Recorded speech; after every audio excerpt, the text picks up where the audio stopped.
the front bumper. Here's a late. See Mario Goslin, the yellow number 12. There's Dennis Setzer. Look sneaking around here on the inside. Schrader's got her all slowed down. Jennifer Jo Cobb goes to the bottom and makes her way around. I can't. There was some contact as they went in turn number 1 with somebody. It started real early. They were almost up on the straightaway still, I believe. Right along with Mike Skinner here. There's Johnny Sauter on the inside. There it is. Yep. Somebody gets into Dennis Setzer and just spins him around. The black truck spun Setzer around. Looks like Mario Goslin. Some of those other trucks just. Watch as they get down the corner there. There's the contact right there. That part of the racetrack automatically sends you up to the outside wall. And Jason was going to take that outside line, and Austin was there, and they made just a little bit of contact. Jason tried his best to stay off of Austin. But watch Austin now. Watch him get sideways and get up in the outside wall. Yeah, that's pretty good contact. But, you know, that's a Darlington stripe. You'll see other guys have that same amount of contact. He can still win the race with a truck that hit the wall that hard. So, right along with Ricky Carmichael.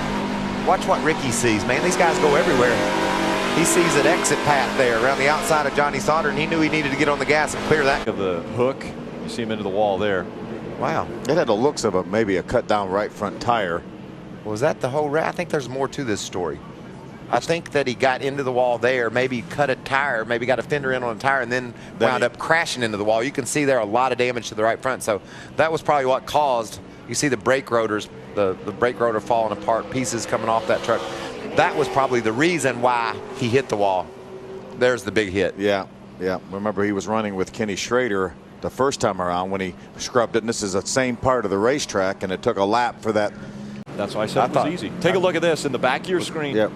Look at the right side there. It looks like the right front tire went down for Donnie Leah. But again, we don't know if there may have been some contact with the outside wall. That's your classic Darlington stripe, but he's lost his momentum. You can see Skinner dives to the inside of Ricky down into turn 1, and that just gets him up too high. He gave Skinner the room Skinner needed, and that was a result. That spin was a result of the contact he made off turn 4. We talked about how important it is to keep your momentum. He lost his, and watch Skinner dives to the bottom. He gets too high, and around he goes. Yep, had the right sides up and the loose stuff there. It's hard to believe that you can have any loose stuff up against the wall. Right in the right rear quarter panel, and it just turned him. See, Mario just got loose getting down in the corner. Tries to keep it up against the wall, but he clips the right rear quarter of Ricky Carmichael's truck and turns Ricky just about head on into that wall.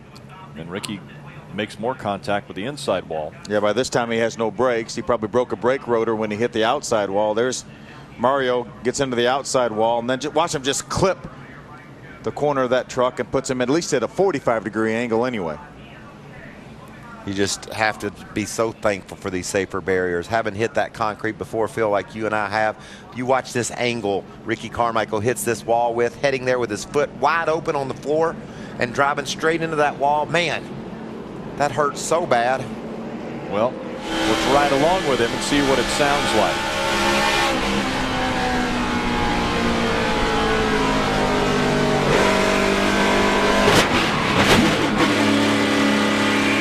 As you mentioned, back in the throttle. Wide open. Wide open. That hits the inside wall as well. You see. Yep, just what we thought. He was down on the inside. Brian Eichler. Remember, there's a little bit of history with those two drivers from maybe from last weekend.